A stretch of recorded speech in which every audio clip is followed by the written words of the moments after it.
My name's Kanishka. I'm the Dean of Sydney, and I exercise ministry here at St Andrew's Cathedral.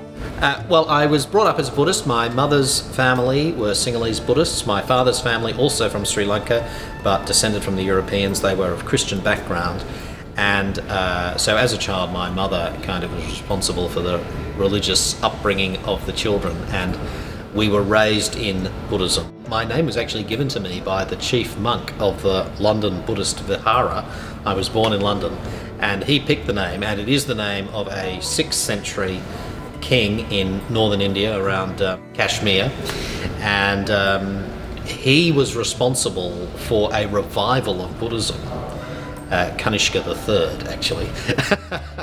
So, yes, in my family there was disappointment about my conversion to Christ, and even a sense that somehow I'd kind of failed my namesake.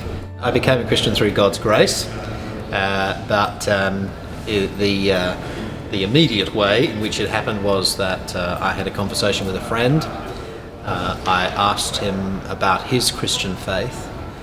He said he had lost control of his life to Jesus Christ. I was a practicing Buddhist at the time, and if Buddhism is anything, it is a program, a highly disciplined program of self-perfection, self-salvation.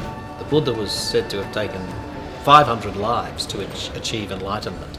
So it's a project that is going to go on for a very long time.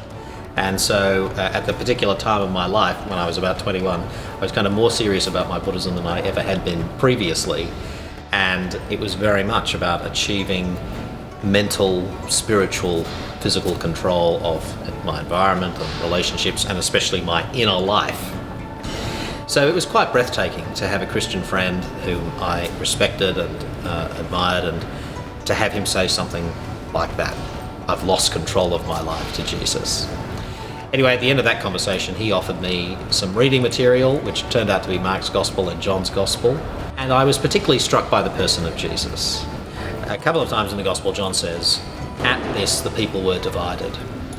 And the Lord allowed me to see that I was a person who was against Jesus. And coming to a recognition that that was true, I found myself asking myself, why are you against Jesus? And in the end, I couldn't think of any good reasons. And so I did feel compelled to Christ at that point. And that's how I became a Christian. What is it like to lose control of your life to Jesus? The illusion is that we are ever in control of our lives. So we're either going to serve the interests of Christ in the way of Christ, or we're going to serve his enemies. And so, as Bob Dylan said, you got to serve somebody. So serve Jesus.